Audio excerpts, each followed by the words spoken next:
کہ خدا نے حکم دیا کہ میں تب راضی ہوں گا کہ ایک بندہ دوسرے بندے کو قتل کر دیتا ہے، قاتل کا پتہ نہیں لگتا، آتے حضرت موسیٰ کے پاس، ہمیں بتاؤ قاتل کون ہے تاکہ ہم سزا دیں، ہمیں پتہ چلے کہ ہمارے اندر کون ہے جس نے ہمارے بندے کو مارا ہے۔ اللہ نے کہا ایک شرط پہ بتاؤں گا، جب تم گائے کو ذبح کرو۔ پھر یہ پوچھنے لگے گائے کون سی ہے، کون سا رنگ ہو، کون سا کلر ہو، پتلی ہو، دبلی ہو، موٹی ہو۔ پھر اس گائے کے ڈھونڈنے کے چکر میں لگے، خدا اور نشانیاں بتاتا گیا، پھر انہوں نے گائے ڈھونڈی، پھر گائے کو ذبح کیا، پھر گوشت کو مردے کو لگایا، پھر جا کے پتہ چلا۔ سیدھا سیدھا حضرت موسیٰ بتا دیتے، یہ گائے بیچ میں کہاں سے آ گئی؟ یہ قرآن ہے، وَاعْتَبِرُوا يَا أُولِي الْأَلْبَابِ۔ فرش عذاب، فکر حسین ذہنوں کو کھولنے کے لیے۔ قرآن نہ قصوں کی کتاب ہے نہ کہانیوں کی کتاب ہے، یہ ہالی ووڈ اور بالی ووڈ کی فلمیں نہیں جو خدا تمہیں دکھا رہا ہے، یہ ذہنوں کو جگانے کے لیے، یہ انٹرٹینمنٹ نہیں ہے، یہ وجود کو بیدار کرنے کے لیے، یہ انسان کے دل کو پاک و پاکیزہ بنانے کے لیے کہ وہ کام جو گزشتہ امتوں نے کیا وہ تم نہ کرنا۔ کبھی حضرت لوط کا ذکر، کبھی حضرت یوسف کا ذکر، کبھی حضرت ابراہیم کا ذکر۔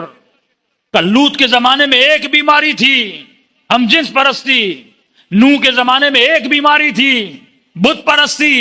ابراہیم کے زمانے میں ایک بیماری تھی، آگ پرستی، بت پرستی۔ ہر نبی کے زمانے میں ایک بیماری پائی جاتی تھی، لیکن جس زمانے میں تو رہے گا یہاں ساری بیماریاں ہوں گی، ساری چیزیں اکٹھے تمہاری نسلوں کی طرف آئیں گی۔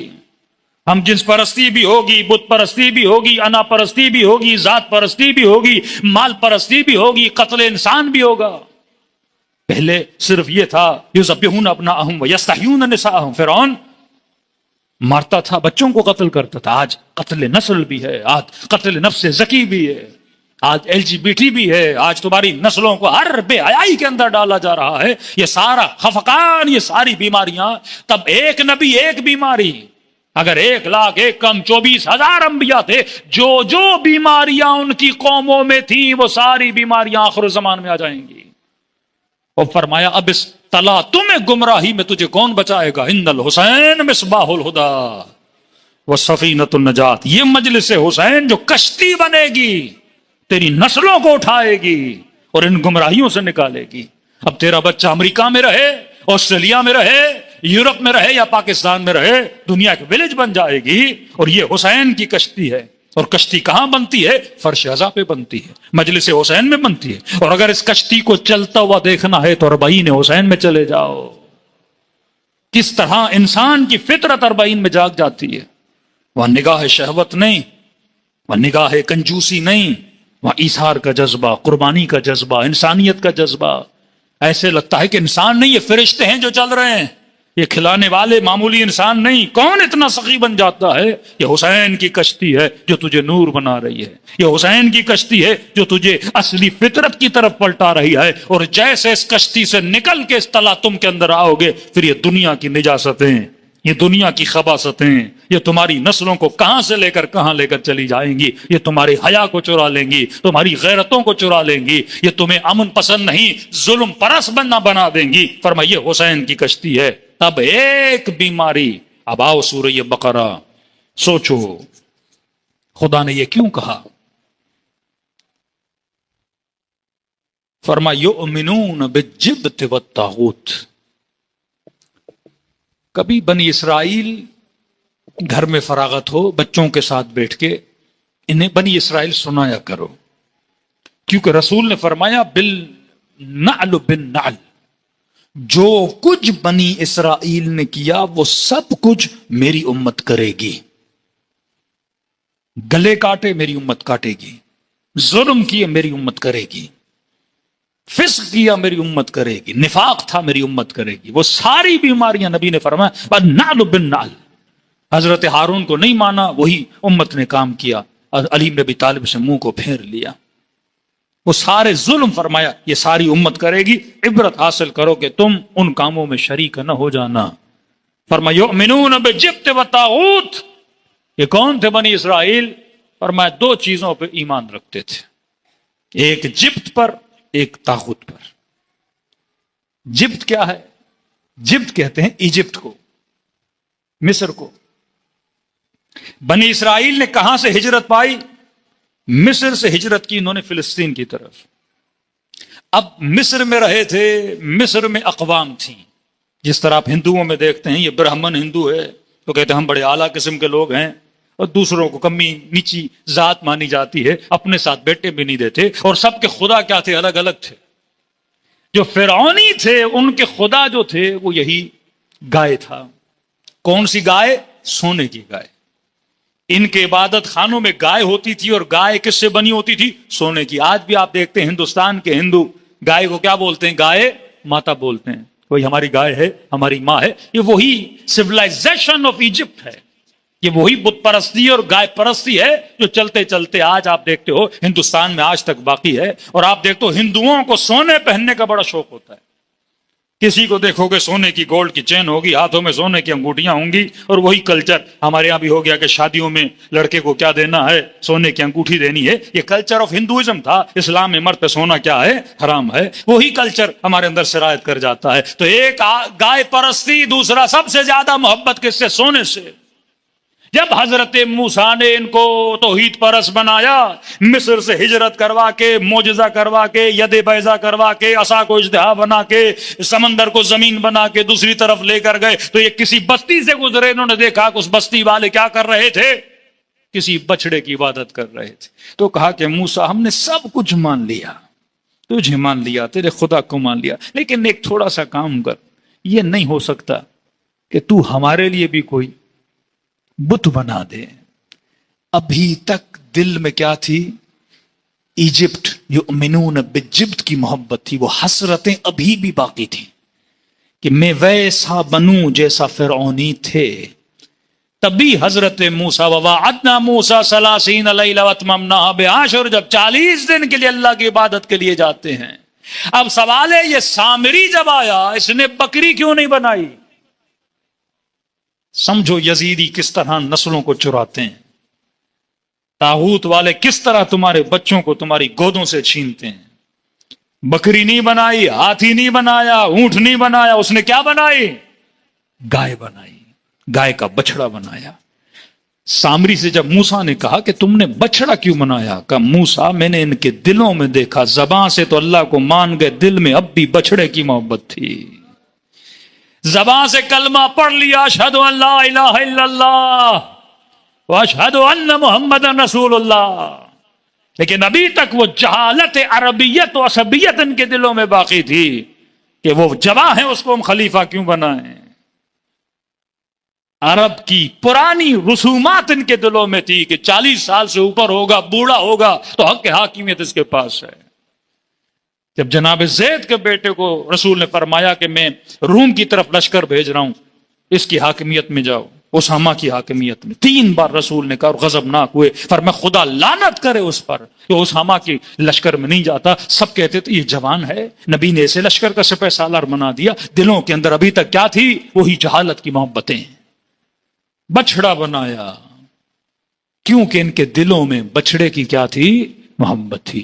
اب خدا نے کہا میں قاتل کا بتاؤں گا، لیکن کب؟ جب تو بچڑے کو ذبح کرے گا. بہانے لانے لگے، موٹا ہو پتلا ہو، کصفراء لونھا.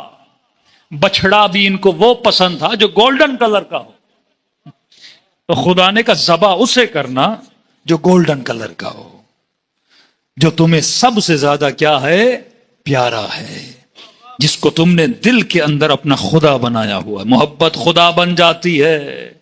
فرمایا اسے ذبح کر. ڈھونڈتے ڈھونڈتے ڈھونڈتے کسی خاتون کے گھر میں پہنچے، وہاں اسی رنگ کا کلر کا بچڑا تھا. مشکل تھا ان کے لیے. اب موسیٰ کو کیسے بولے موسیٰ یہ ہمیں پیارا ہے؟ یا ایسے ہے کسی ہندو کو بولو گائے کو کاٹو تو ہم تمہیں بتائیں گے چکر کیا ہے. وہ کیسے کاٹے؟ وہ تو اس کو اپنا خدا مانتا ہے، اسے تو اپنی گائے ماتا مانتا ہے کہ کاٹو.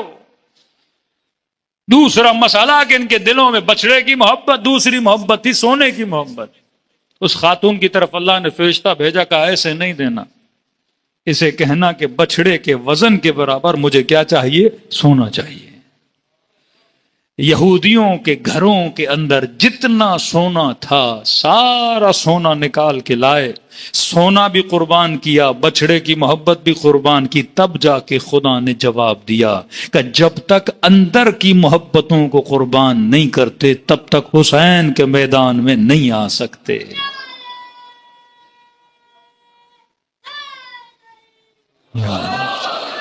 اب کربلا جب جاتے ہو اور بہن پہ کیا ہوتا ہے؟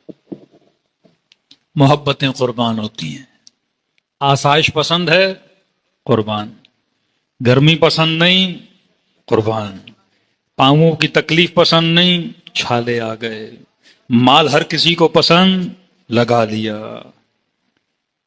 ہمارے دوست ہیں تقریباً پاکستانی، 30 کروڑ کا موقف بنایا انہوں نے۔ 30 کروڑ کون لگاتا ہے بھائی؟ 30 کروڑ کہ نہیں، اس راہ میں کیا دینی ہے؟ قربانی، آنسوں کی قربانی، تکلیف کی قربانی۔ ماتم کرتے ہو تو بدن کو مارتے ہو نا۔ آسائش پسند ہے، تکلیف کس کو پسند ہے؟ ہر چیز کیا کر رہے ہو؟ قربان قربان قربان۔ بچوں کو لے جاتے ہو، چھوٹا بچہ ہے، گرمی ہے، کیوں لے کے جا رہے ہو؟ عاشورہ حسین ہے۔ ہاں، بندہ اپنے بچے کو نہیں دیکھتا۔ مائیں بہنیں بچے بوڑھے سارے کہاں چل رہے ہیں؟ کربلا کی راہ پہ۔ کبھی بم دھماکے جسم قربان ہو جاتے ہیں، راہ کو نہیں چھوڑنا۔ ہاں، صرف کربلا کیسی، کراچی میں بم دھماکے ہوئے نا، کسی نے علم نہیں چھوڑا، کسی نے راہ نہیں چھوڑی، کیونکہ یہ راہ ہے ہی کس کی راہ؟ قربانی کی راہ۔ کہ اغیار کی محبتوں کو نکالو، حقیقت کی محبتوں کے عاشق بنو، دلوں کو پاکیزہ بناؤ۔ اب یہ خالص محبت کا آنسو جب آنکھوں سے گرتا ہے، اس کی قیمت ہے۔ یہ فیک نہیں ہے، یہ کسی جھوٹی محبت میں نہیں ہے، کسی خاتون کی محبت میں، کسی گاڑی چوری ہونے کی محبت میں، مال چھن جانے کی محبت کا آنسو نہیں، یہ حسین کے عشق کا آنسو ہے۔ اب کا اس خالص آنسو میں اتنی طاقت ہے کہ یہ جہنم کی آگ کو بجھا سکتا ہے۔ میں نے کئی مجالس میں یہ واقعہ سنایا۔ دیکھو، آپ کا خلوص ہے تو امام حسین تو دگنا آتے ہیں نا آگے، کہ آپ 1 قدم آؤ، ہم 10 قدم آتے ہیں۔ بہت بڑا تاجر تھا، عیب ہر کسی کے اندر ہے، ہماری تنہائیاں پاک نہیں ہیں، بہت نجس ہیں۔ ایک آنکھ ہے جس کے سامنے ہم بہت نیک ہیں، وہ کیمرے کا آنکھ ہے، لوگوں کی آنکھ ہیں۔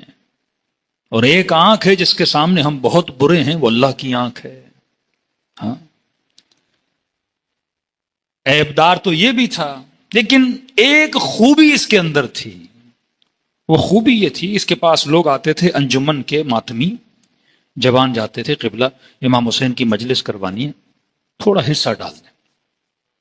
ہاں، 4 جوان ہیں، ضرورت مند ہیں، ان کی شادیوں کا مسئلہ ہے، جہیز کا مسئلہ ہے، ویسے کار خیر جو امام حسین سے ریلیٹڈ ہوتا تھا، اس کی ایک عادت تھی۔ تاجر بڑا تھا، معتمد بندہ جب اس کے پاس آتا تھا تو یہ اپنا چیک بک سے چیک نکالتا تھا، نیچے سائن کرتا تھا اور چیک دیتا تھا۔ ہمیشہ کہتا تھا جتنی ضرورت ہے اتنا لکھو، مجھے دکھاؤ نہیں کہ تم نے کتنا لکھا۔ کہتا ہے پوری زندگی، اب آنے والے بھی معتمد تھے، کوئی 10 لاکھ لکھ کے لے گیا، کوئی 20 لاکھ، کوئی تمہاری مرضی ہے، بلینک چیک دیتا تھا۔ کہ میں نے آج تک حسین سے حساب و کتاب نہیں کیا کہ کل میرے ذہن میں بھی رہے کہ مولا میں نے آپ کی مجلس کے لیے 10 لاکھ دیے تھے، مولا میں نے 1 لاکھ دیے تھے۔ ہمارے ایک دوست مولانا تھے، وہ کہتے ہیں مولانا مجلس کے بعد لفافے ملتے تھے، کہ میں نے کبھی کھولے ہی نہیں مولانا تاکہ مجھے یاد بھی رہے کہ کہاں سے کیا ملا، کتنا ملا۔ کہتے اس نے کبھی بھی چیک جب سائن کیا، کبھی اس نے نوٹ بھی نہیں کیا کہ اگلے بندے نے رقم کیا لکھی۔ اس کا بیٹا کہتا ہے بابا کی عادت تھی اور دنیا سے چلا گیا۔ ہاں، دیکھو زندگی کا پتہ نہیں لگتا۔ میں نے کہا نا، پیسہ اس راہ میں خرچ کرو جو خالص ہو، آنسو اس راہ میں بہاؤ جو خالص ہو۔ دنیا کا ہر انسیڈنٹ آپ کے لیے کیا چھوڑ کے جاتا ہے؟ ایک عبرت چھوڑ کے جاتا ہے۔ اسی پاکستان کا ایک بہت بڑا بزنس مین، سب نے سنا ہوگا، 10 کروڑ کی نمبر پلیٹ خریدی اس بندے نے، ینگ تھا۔ 10 کروڑ بڑی رقم ہے بھائی، صرف گاڑی کی نمبر پلیٹ۔ 10 ملین میرے خیال میں اس نے دیے، 10 کروڑ کی نمبر پلیٹ خریدی، اور نمبر پلیٹ خریدنے کے بعد 20-25 دن میں کینسر ہوا اور دبئی میں وہ بندہ مر گیا۔ اب 10 کروڑ کہاں ضائع ہو گئے؟ ریاکاری میں، ایک پلیٹ کے چکر میں ضائع ہو گئے۔ اور یہ چیکوں پہ سائن کر کے دیتا تھا کس کی راہ میں؟ حسین ابن علی کی راہ میں۔ محبت ہے نا، آپ ایک محبت کے چکر میں 10 کروڑ دے رہے ہو کہ پوری دنیا میں میرا نام ہو جائے کہ میں نے نمبر پلیٹ خرید لی۔ بھائی جناب کتنے کی؟ 10 کروڑ کی نمبر پلیٹ ہے، نہ اس نے انڈے دینے ہیں، نہ اس نے آخرت بنانی ہے، نہ اس نے دنیا بنانی ہے، صرف لوگوں کو دکھاوے کے لیے۔ اور ایک بندہ وہی پیسہ ہے، وہ پیسہ دے رہا ہے حسین کے موقف کے لیے، 4 غریبوں کے لیے، 4 یتیموں کے لیے، 4 مومنوں کے لیے۔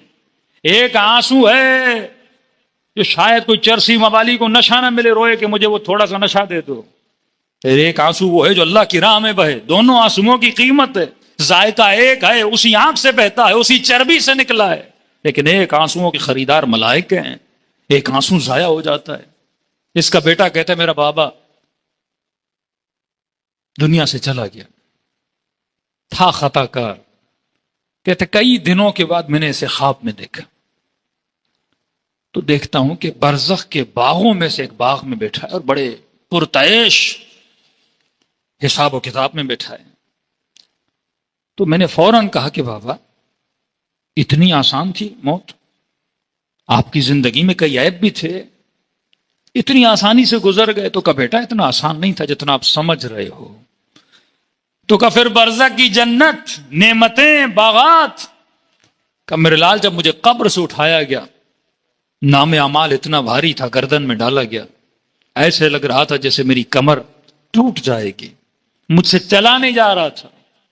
حساب و کتاب لینے والے ملائک میرے سامنے کھڑے تھے۔ کہتا اتنے میں میدان محشر میں ابا عبداللہ الحسین کا آنا ہوا، امام حسین کا آنا ہوا۔ آتے ہیں جب آپ گرمیوں میں راتوں کے اس پہر میں ابا عبداللہ الحسین کو یاد کر رہے ہو، تو کیسے ممکن ہے وہ قبر کے اندھیروں میں نہ آئیں؟ کیسے ممکن ہے وہ برزخ کی گرمی میں نہ آئیں؟ کہا گئے اور فوراً ملائکوں سے پوچھا کیا ماجرا ہے؟ کہ مولا نام اعمال تو دیکھیے۔ کہتا بیٹا واللہ جس طرح میں رقم کے بغیر دیکھے چیک پہ سائن کرتا تھا، حسین نے میرے نام اعمال کو دیکھا ہی نہیں اور حسین نے سائن کیا کہ اسے آگے بھیج دو۔ جیسے حساب تو کرے گا حسین کے ساتھ، ویسا حساب ابا عبداللہ الحسین کرتے ہیں آپ کے ساتھ۔ تخلقوا یا علی، تخلقوا باخلاق اللہ، اپنے وجود کو اخلاق الہی میں بدل لو۔ کہ ایک قدم آؤ ہم 10 قدم آتے ہیں، ایک آنسو۔ ایک تو روایت میں نے پڑھی مچھر کے پر کے برابر اگر آنکھیں گیلی ہو جائیں، اور فرمائے اس اشک میں خلوص ہو تو خدا انسان کو اور انسان کے گناہوں کو بخش دیتا ہے۔ اور یہ راتیں بہت بڑی راتیں ہیں، 40 کی راتیں۔ اپنے بچوں کو زیارت 40 پڑھائیں، اجتماعی طور پہ پڑھیں تو اور زیادہ ثواب ہے۔ نماز 40 ہے، 2 رکعت اس کو پڑھیں۔ عاشورہ کا دن، 40 کا دن، شب قدر کا دن، یوم عرفہ کا دن، یہ کچھ خاص دن ہے سال میں 6-7 دن۔ ان دنوں کو کوشش کیا کریں عبادت الہی میں، ذکر ابا عبداللہ حسین میں مشغول رکھیں۔ فرمایا کثرت سے ان دنوں میں میرے بابا کو سلام کرو۔ فرمایا کیونکہ عاشورہ کے دن میرا بابا ترس گیا تھا، کوئی میرے بابا کو سلام نہیں کرتا تھا۔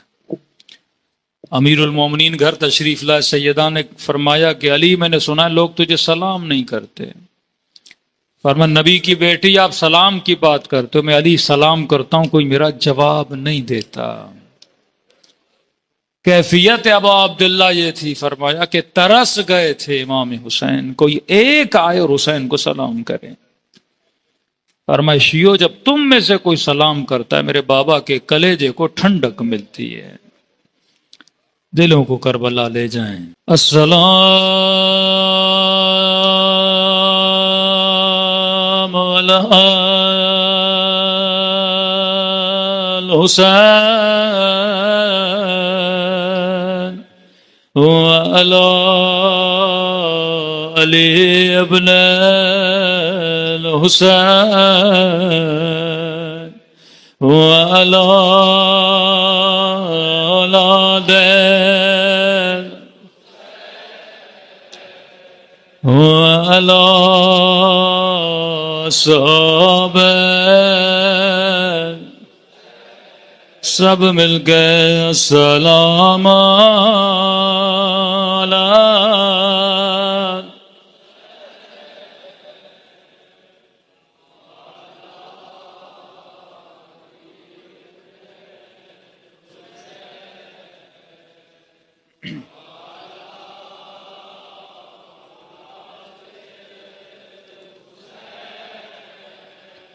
وعلى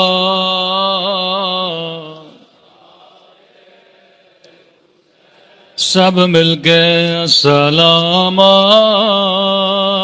علیک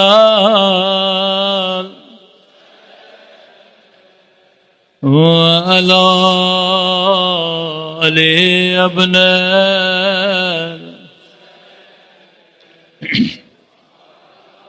آواز میں تھوڑا ڈیلے دیں آواز میں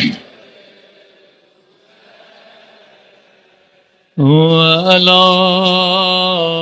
صحابہ میرا سلام ہو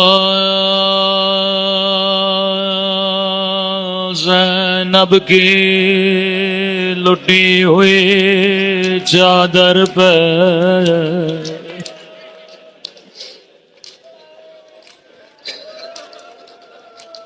میرا سلام ہو رباب کی اجڑی ہوئی گودی پہ کل میں نے ایک سلام پڑھا امام زمانہ کا سلام زیارت ناہیہ کا جملہ تھا فرمایا میرا سلام ہو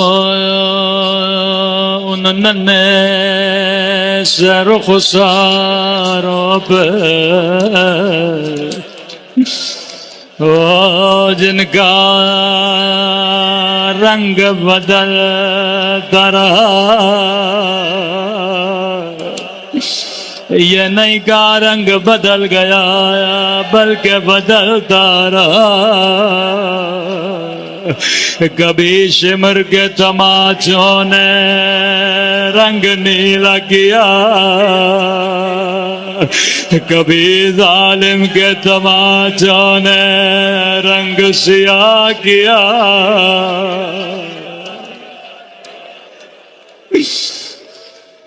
آج اس ننھی سی قبر پہ کوئی رونے والا نہیں ہے آج زینب کے روزے میں کوئی گریہ کرنے والا نہیں ہے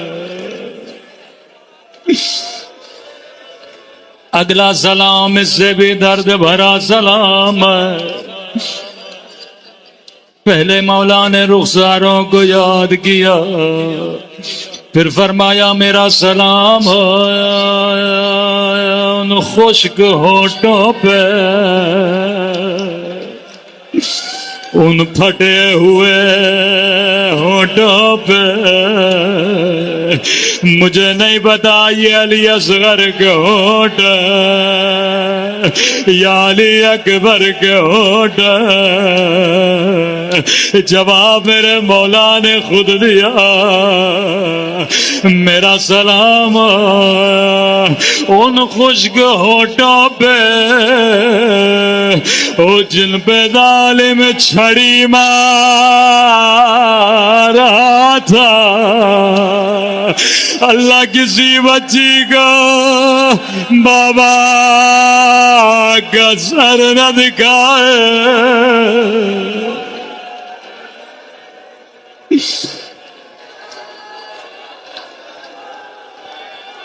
اللہ کسی بچی کو بابا کی کٹی گردن نہ دکھائے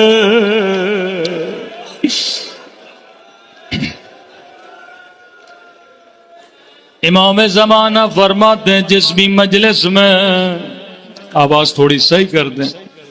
جس بھی مجلس میں دو بیویوں کے مصائب ہوں، فرمایا میں وہاں ضرور آتا ہوں. ایک فرمایا میری 4 سالہ سکینہ، دوسرا فرمایا میری پھوپھی زینب.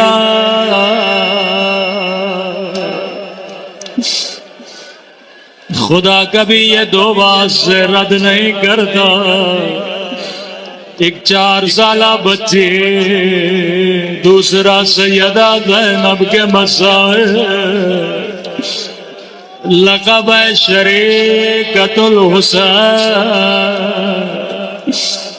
پہلا سلام امام نے رخساروں کو کیا، دوسرا سلام پھٹے ہوئے ہونٹوں پہ کیا، تیسرا سلام فرمایا میرا سلام ان زخمی کلائیوں پہ جنہیں رسیوں سے باندھا گیا تھا.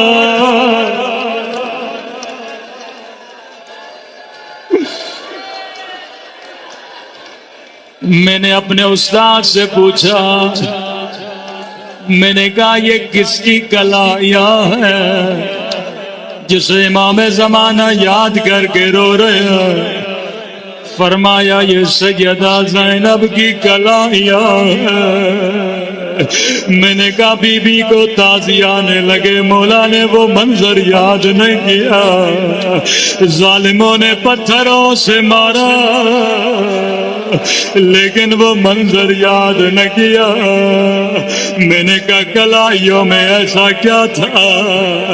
کہنے لگے یہ 11 محرم کا دن تھا جب زینب نے خود کو اونٹ سے ایسے گرایا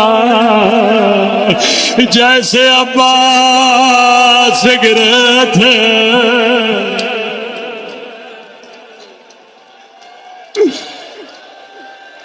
او 11 محرم کو زینب ایسے گرے او جیسے عباس گرے تھے. شاید کوئی بچہ کہے مولانا کیا پڑھ رہے ہو؟ زینب کے تو بازو سلامت تھے، عباس کے بازو سلامت نہیں تھے. میں نے کہا جواب میں نہیں دوں گا. امام زمانہ زیارت ناہیہ میں فرماتے ہیں او میرا سلام ہو میری ان پھوپھیوں پہ او جن کے ہاتھوں کو ان کی گردنوں سے باندھا گیا تھا. او زینب ایسے گری جیسے عباس گرے تھے.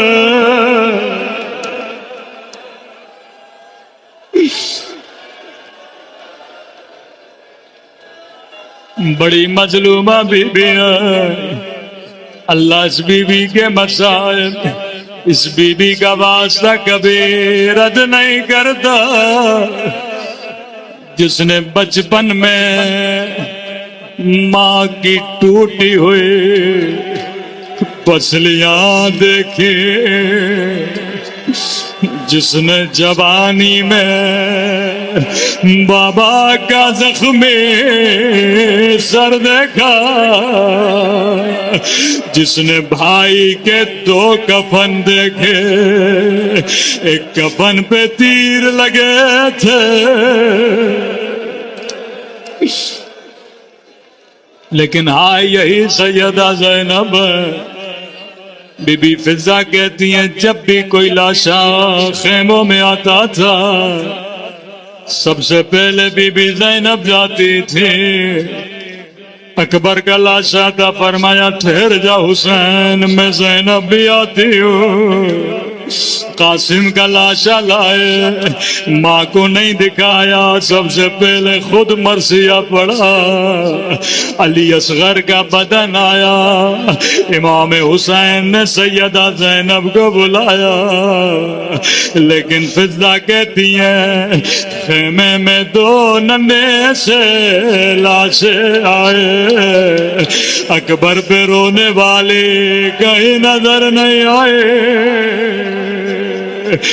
ہائے قاسم پہ رونے والے کہیں نظر نہیں آئے۔ فرماتی ہیں خیمے میں گئی، کیا دیکھا؟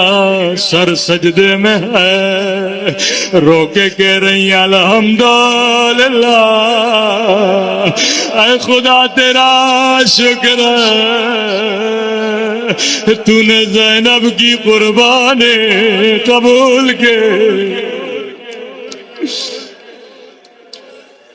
فضا کہتی ہیں پورے سفر میں اکبر پہ روتی، قاسم پہ روتی، لیکن کبھی زینب اور محمد پہ نہیں روئے۔ زندان شام رہائی کا وقت قریب آیا، کہتے ہیں کٹی ہوئی گردنیں زندان میں آئی، حسین کا سر آیا، دوڑی دوڑی گئی مجھے دو، میرا ماں جایا۔ اکبر کا سر آیا، اکبر کی ماں دوڑی دوڑی آگے بڑھے، کہتے ہیں ہر شہید کے سر کو اس کی ماں سینے سے لگاتی تھی۔ فضا کہتی ہیں دو کٹے ہوئے سر آئے، لیکن زینب کبھی اکبر پہ روئے، کبھی حسین پہ روئے۔ سر لانے والے نے کہا کیا ان سروں کی ماں مر گئی ہے؟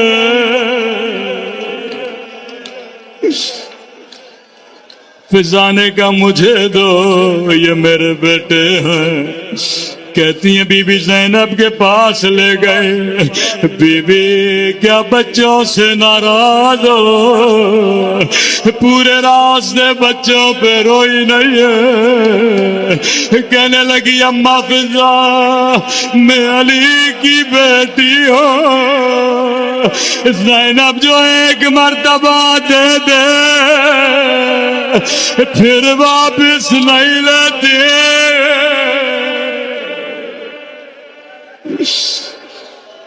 آیا شام میں بھی بچوں پہ نہیں روئے، قافلہ کربلا پہنچا، حسین کا ماتم کیا، کبھی نہر فرات پہ جا کے عباس کا ماتم کیا، قافلہ مدینے پہنچا، کہنے لگی زین العابدین سب سے پہلے نانا کے روزے پہ جاؤں گے، روزہ محرموں سے خالی کراؤ۔ لوگ روزے سے باہر گئے، نانا کے روزے میں داخل ہوئے، بڑی حسرت سے نانا کی قبر کو دیکھا، کہنے لگی نانا نانا مجھے پہچانو، میں زینب نانا بڑی دور سے آئی ہو، پوچھو گے نہیں زینب کیا لائی ہو؟ قدم آگے بڑھائے، سر سے چادر اتاری، کلائیوں سے کپڑا ہٹایا، او نانا شمر نے تماچے مارے، مجھے دادیاں نے مارے، او نانا تیری امت نے میری چادر چھینی، او نانا میرا حسین مارا گیا، او نانا میرا اکبر مارا گیا۔ لیکن زینب نے بچوں کا نام لے لیا،